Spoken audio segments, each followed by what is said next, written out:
Hey guys, it's Kylie Hatmaker, and in tonight's Kylie Cooks the World, I'm making a Native American recipe for chili that I found. So I had to do a few substitutions, but the recipe kind of calls for that, knowing that you can't find some of the ingredients. But let's talk about it. So to start with, in a large pot, you're gonna take 1 pound of ground hamburger meat and 1 pound of ground buffalo or bison. So go ahead and chop those up into really small pieces so that you can really break that up. Make sure that it gets good and brown, and then you're going to add another pound of not ground, cubed like steak meat of beef or buffalo, whichever you can find. And I did cut those into smaller pieces so that it's really kind of minced up, but it'll give that bigger texture whenever you bite into it later. Let those get good and browned, and then you're going to add 2 large onions diced and a head of garlic is what it calls for, minced. I usually use that garlic that's in the container already minced this here, so I used a good 1.5 tablespoons of that to add to it. 1 to 2 jalapenos, depending on how spicy you want it, but make sure that they are minced up. So after we've browned our beef, we're going to add our 2 onions, our jalapenos. We're also going to do 2 to 4 poblano peppers, again, depending on how spicy you want it. They're not the spiciest pepper.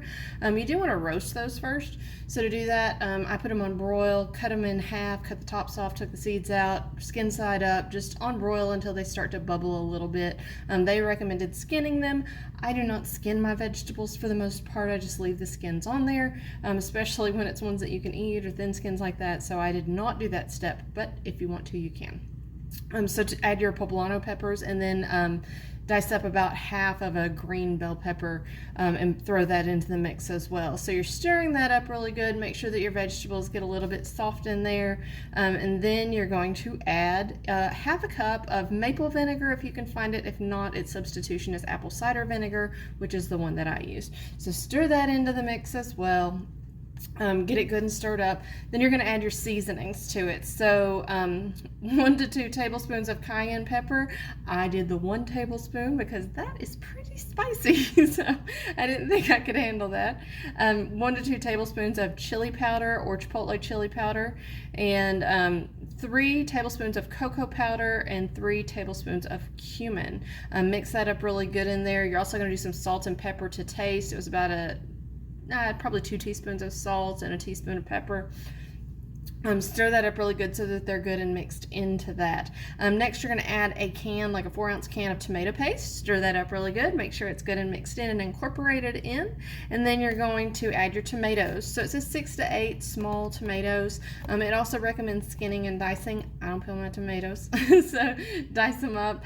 Throw those into the pot. You're also going to add about 1 cup of beef broth. You can also add buffalo or venison broth if you have that. I didn't have that, so beef broth it was. Stir that in there really good, and then we're going to add some beans to it. So 1 can of kidney beans, 1 can of black beans. I did drain those and rinse them as well. Stir that into the mix. Let that cook for a good 2-3 hours so that that flavor really incorporates, the meat gets good and tender that's in there. And then when you're done, you can add some cornmeal to it, so up to 1/2 cup of it, just to kind of stir it in and make it a thicker consistency if it's too watered down. If it looks like it's getting too dry while it's cooking, add a little more beef broth to the mix. And then to serve it, you can garnish it, it says, with greens, minced ramps, or scallions. I know that I'll be using cheese and sour cream because it's not negotiable for me, but it does not call for it in this recipe. We'll come back and we'll see how it is.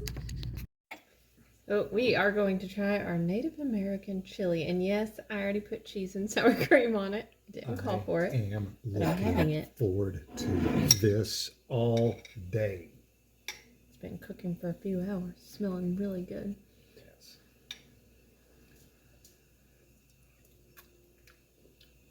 Oh man.